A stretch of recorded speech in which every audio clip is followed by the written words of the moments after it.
All right, on this episode of Bare Knuckle Bowker, very excited to talk to an individual who held the BYB championship. It's now known as BKB nowadays, but was their lightweight champion and now doing some amazing things in terms of psilocybin research to help out different fighters. And psilocybin has also been something that has really informed the journey of my guest today, Mark the Shark Irwin. How's it going, man? Going great. It's a pleasure to be here. Thank you for having me on. Yeah, no, it's great to get to talk to you. You've been doing some very interesting work as of late, from what I can tell, and in a few different regards. It would seem like I mentioned, the psilocybin information collection efforts, and it seems like you and Ian McCall are very much involved in that athlete's journey home project. I guess for people who, I guess, don't know about that, can you give a certain overview for all of that? Because I think that's really cool. Yeah, my coach and myself, Ian McCall, are founders of a nonprofit scientific research group called the Athlete's Journey Home. And we are doing psychedelic research concerning traumatic brain injury in athletes. So we just had our first scientific research retreat.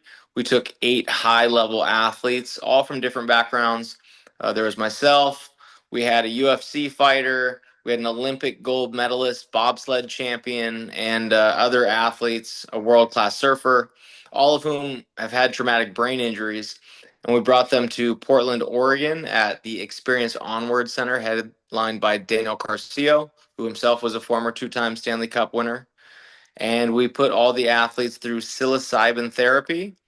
And then we did brain scans, blood work, gut biome testing, and a number of other data collection modalities before and after the therapy so that we can prove objectively that there is medical and therapeutic benefit to this type of treatment.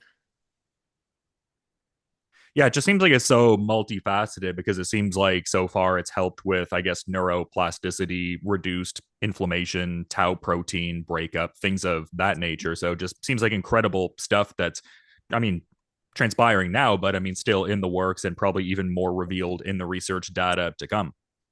Yeah, so we just had a talk with our scientific research team, and they broke down in layman's terms some of the findings from the data that we collected.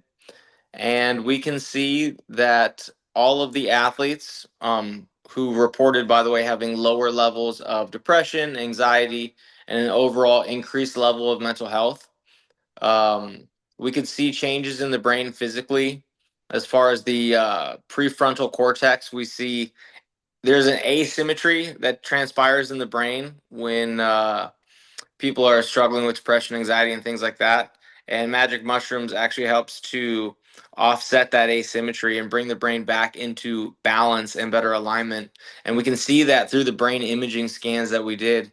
And that's exactly what we would expect from people who report having lower levels of depression, anxiety, PTSD, and things like that. So we're able to prove beyond a shadow of a doubt with the neuroimaging that this does help people's mental health. Yeah, and I mean, just the level of empirical evidence you guys are looking to get out of this, because I've heard some other, even bare knuckle specific athletes talk about this kind of stuff like psilocybin and whatnot. Like I've talked to Sonny Smith, who seems like he's quite the proponent for that in like a fighter health sort of context as well. But the level you guys are pursuing this with is, quite incredible. And I thought it was interesting. I was referencing a clip with yourself and Ian McCall where, Uncle Creepy was touching on the fact that psilocybin is not an illegal substance under any state athletic commission jurisdiction right now. And I guess even within that, I thought it was very interesting that you fought all your professional prize fights under the influence of psychedelic mushrooms and everything like that. I would think that would get you into a very interesting flow state out there for sure. And those split second decisions one would need in the ring. Yeah, I have fought all of my professional prize fights under the influence of psilocybin or magic mushrooms, as it is known. I would use it in my training and get great results. And I figured that if it worked well in the training room, it would work well on fight night. So I started implementing it as part of my process. In my professional boxing debut, I took a true microdose, and then each subsequent fight thereafter, I would increase the dosage in an attempt to find what is the optimal performative dose of magic mushrooms. by the time that I had started competing in bare knuckle boxing, I was taking rather large doses. In my world championship fights, I was taking upwards of 7+ grams of psilocybin over the course of the day before the contest.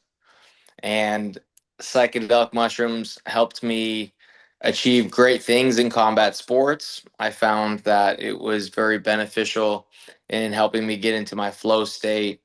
Uh, it made me more creative, relaxed. It helped me really stay focused and locked in and perform at my highest level, But as a result of those contests, I took a lot of damage. I became famous online for, growing a second head at BYB 22, right? I had one of the worst hematomas of all time. I fractured my jaw in that fight. And those kind of wars will take a toll on you.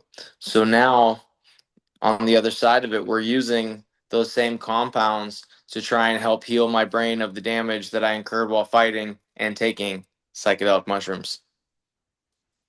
And I mean, obviously, a very brief aside from the predominant subject matter we want to talk about, but I got Julio Tanori's thoughts on that whole situation in the post fight kind of fallout and everything. I never really got to ask you about that. What was it like seeing Stephen A. Smith, one of the more predominant sports analysts in that kind of space, talking about that hematoma and the aftermath of that fight of the year performance? Yeah, it was a tough fight. It was brutal on the body. And it was heartbreaking because still to this day, I feel like in my heart of hearts, I won that fight. But nonetheless, sometimes that's the way it goes. Those are the breaks. Uh, However, I think I gained more love and adoration from the public in losing that fight than I ever did in any of the fights that I won. And so I guess to that end, it really helped raise my profile in the sport. And now we're using that to try and help promote what we're doing now, which is helping athletes in need who are struggling with traumatic brain injuries. And I definitely want to delve more into that research and what you've gotten out of it. But I feel like I'd be remiss if I didn't ask like a couple like fight related questions, just considering you helmed that BKB lightweight division for a period of time, and Julio Tanori relatively recently stripped of the title after a spell of inactivity, and now they're going to have John Barnard and Jared Grant for the lightweight championship at BKB 48. I guess just give your thoughts on the totality of all of that. Just seems like a lot of moving parts in BKB's lightweight ranks nowadays. Yeah, well, it's always the next man up, right? If Julio's not going to fight, then Jared Grant is, the next top ranked contender and his successor. I think that the fight between him and John Bernard is going to be an instant classic. They're both very high level guys. Bernard's only loss was in a brutal back and forth fight for the championship with the reigning undefeated champ, Harry Gigliotti, Yeah. right? So, two top guys at 135 pounds going head to head in Miami, Florida. It's going to be a great fight. I can't wait to see it. And quite frankly, I wouldn't mind fighting the winner. Well, that kind of answers a question that I had because I was wondering what your status as a competitive fighter was with all this research work that you're doing. So that's an intriguing point there. Yeah, the research is my number one priority these days. If it's not for the title or a big bag of money, I'm not really interested. And right now, nobody's really offering me either. But if they came knocking, I would definitely entertain that offer. So we'll see what's next. But right now, I'm just focusing on the research. We have a bunch of retreats lined up, which I'm really excited about. And I can't wait to get into. Yeah, and give an overview for that just for people that might be interested in that kind of experience because the retreats seem specific to people who are in, contact sport and things of that persuasion. So can you give an overview for fighters who might be listening to this that are intrigued by the retreat concept? Yeah, absolutely. I'd be happy to. We have two retreats that we are currently planning. We have an Ibogaine retreat coming up in December. That's going to be in Mexico. Ian McCall, my coach, mentor, and business partner with Athletes Journey Home, just got placed on the board for Americans for Ibogaine. And so we are excited to be hosting our first retreat. We have a number of former UFC champions who have already committed to that retreat, but we are looking to fill some more vacancies. So any fighters that may be interested in being a part of this opportunity, the ibogaine research, as far as the preliminary data is concerned, is extremely promising and beneficial to people struggling with traumatic brain injuries, depression, anxiety, PTSD, drug and alcohol addiction, and quite frankly, any mental health malady. So that's planned for December, and then in January we are planning a UFC fighters ayahuasca retreat, which is going to be in Colombia. We're going to take 20 UFC fighters into the jungle. We're going to put them through traditional ayahuasca ceremonies with a Shipibo shaman in the jungle. And we're going to be scanning people's brains before and after, like we did in the psilocybin retreat, again, so that we can prove through scientific backed data that there is a medical and therapeutic benefit to this kind of treatment. I mean, how rewarding is this kind of effort for you? Like, is it something that would almost be a career defining thing that supersedes what you've been able to do in the ring, and that's your greater capstone legacy kind of thing? Or is it all part of a broader picture, you would say? Yeah, I think you can't have one without the other, right? It's two sides of the same coin. When I was fighting and performing on big stages, in fights that were being broadcast around the world, it's incredibly exciting. It's, a dream come true, something you think about like since you're a little kid, right? The work that I'm doing now is something I don't think I ever would have imagined that I'd be into, but I think it's just as, if not more, rewarding being able to travel the country and the world and give back to my community, right? Which is the combat sports community. These are my people. And what a lot of people uh, I guess tend to ignore is the fact that a lot of these fighters aren't doing good when it comes to the end of their careers. They're struggling not just physically, mentally, emotionally, financially. A lot of these people have been committed to fighting and training every single day of their life for the last 20, 30 years. They don't have uh, education or a work history or any employable skills. They struggle with identity death and things like that. The depression that comes along with no longer performing under those bright lights, and the adrenaline and all the the chemicals and things like that that come along with those experiences. It's a tough road for a lot of fighters, and we see it in the news on TMZ. People like BJ Penn, and which breaks my heart to see it. So we're on a mission to try and help our community and find treatment and answers for a lot of the problems that these guys are struggling with. And I'm admittedly not sure if there's a similar, I guess, like obfuscate this for privacy kind of component, but have any, I guess, predominant fighters or just, I guess, even just volume of fighters, like how much response to this kind of thing have you, I guess, heard so far? Because it would seem like this is a very beneficial thing that, a lot of combat sports athletes could really benefit from and whatnot. So can you kind of speak to that? Yeah, a lot of the athletes are really excited to be a part of the research and to be a part of the retreats. Like I said, we have a number of very high profile former UFC champions who have committed to both the ibogaine retreat and the ayahuasca retreat that we have coming up for the end of this year and the beginning of next. So, uh, yeah, there's a lot of excitement about this type of treatment and what we're offering. So it's great to be able to be at the forefront of this research and be able to provide that for these people, for these, for our community. We just got to get you on Joe Rogan Experience to talk a bit about it. I do remember you did that call out to Joe Rogan after one of your fights and everything like that, and getting yourself and Ian on the podcast to talk about some of these things. So yeah, I mean, we got to still get that going. I would love to. I'm a huge fan of Joe Rogan and everything that he does. I think it would be great for the nonprofit. And that's exactly why I'm here talking to you today, is just to try and spread the word, spread the message about the research that we're doing so that we can help raise awareness, which is going to help raise funding so that we continue to sponsor the treatment of athletes in need. Because we do sponsor all of the treatment.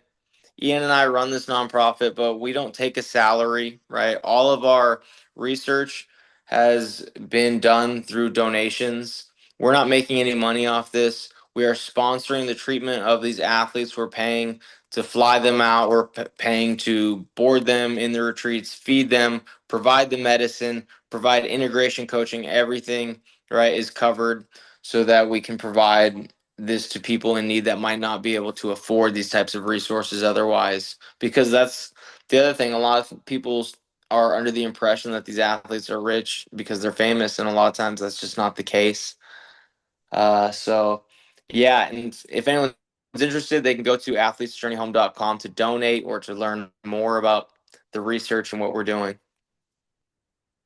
And I'd be curious to get your anecdotal experience with this whole thing because this was more so last year, circa September. There was like a post that I'd kind of, I guess, referenced during a prior conversation we had where you were saying, like, I don't talk about it a lot, but I've lost everything a man can lose in life. And you referenced a lot of difficulties, including like, losing family, money, home, issues with drugs, and even getting very down to the granular details of it and talking about depression and suicidal thoughts and just how you were able to overcome all of that. Like, I guess how much has this psilocybin therapy experience helped subvert a lot of those traumas as well? Like, I would think that there would be like physical trauma from combat sports in a very overt, obvious way, but how much has it helped you come to terms with those kind of things, I suppose?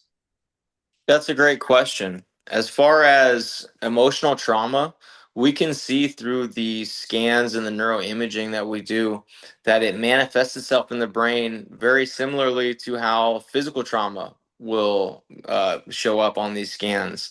So the damage done uh, is very similar. And we're finding through the research that psilocybin can be just as beneficial for emotional trauma as it can for traumatic brain injuries. As you mentioned, I've certainly had my own battles with, mental health, depression, anxiety, PTSD, suicidal thoughts. I dedicated my last world championship fight to my older brother Daniel and my friend Jeffrey Sutton, both of whom took their lives that year and lost their battle with mental health. It's something that people are struggling with, I think, more now than ever. And it's a lot of times a silent killer, especially amongst men. I think there's a stigma in modern society that men should be men and we don't cry, right? We don't talk about our feelings. And so trying to raise awareness for mental health and trying to find solutions for mental health. And that's all part of the research that we're doing as well. And it's certainly been beneficial to me in my own healing journey, not just from the physical traumas that I've absorbed in the ring, but also in the emotional traumas that I've struggled in life. Uh, Dealing with drug and alcohol addiction, rehab, jail, all these things. Yeah. And I know it's not like a recent happening, but I feel like condolences can be a good thing at any time period. As someone who's a brother myself, I mean, that would be such a massive blow. And I'm sure he's immensely proud of what you're doing now. Like, it seems like you're honoring his legacy in a profound way, also. Thank you. I appreciate that. It means a lot. And I guess just for anyone who might want, I mean, you've referenced it a couple times in the body of the conversation, but I think it, behooves repeating in a certain sense. Like, if anyone wants to get to know more about these psilocybin related endeavors and stuff like that, in terms of like where they can go online to get more information and, even take part in it, etc., like what would be the best means that people can, I guess, pursue to satisfy that end? Yeah, you can find us online at athletesjourneyhome.com. We also just started a podcast. It's on YouTube. It's the Athletes Journey Home podcast. We have our own page on YouTube. Episode 3 drops tomorrow. You can follow me on social media at Mark the Shark Irwin or Ian McCall at Ian McCall on social media. We post a lot about upcoming retreats, latest episodes of the podcast, and everything related. And I mean, that could serve as a parting thought in and of itself, but I also figured I'd give you the floor in case you did have a final parting thought you wanted to put out there as we're sort of wrapping things up, Mark. I really do appreciate you making the time to come on Bare Knuckle Bowker today and talk about this great endeavor you're partaking in. Yeah, I guess if I could leave you with one last thought or one last message, it would just be to say to anybody watching this, if you know anybody, any combat sports athletes that are struggling with traumatic brain injuries or any other mental health issues, feel free to reach out and let us know. We'd love to try and help in any way if we can. That's a great parting thought, man. And again, to reiterate, thank you so much for coming on Bare Knuckle Bowker today. It's been great talking to you in the past ahead of these big fights you've had and stuff like that. And this was a very rewarding, interesting conversation in and of itself. So, really excited to see what's to come with all of the research and this project that you're involved with. And yeah, I mean, would love to do a follow up interview with time when more, pops off. But again, to reiterate, thank you so much for the time today, Mark. You have a good rest of your day and thanks so much for the time. Always good to chat with you, my friend. Thanks for having me on. I'll talk to you soon.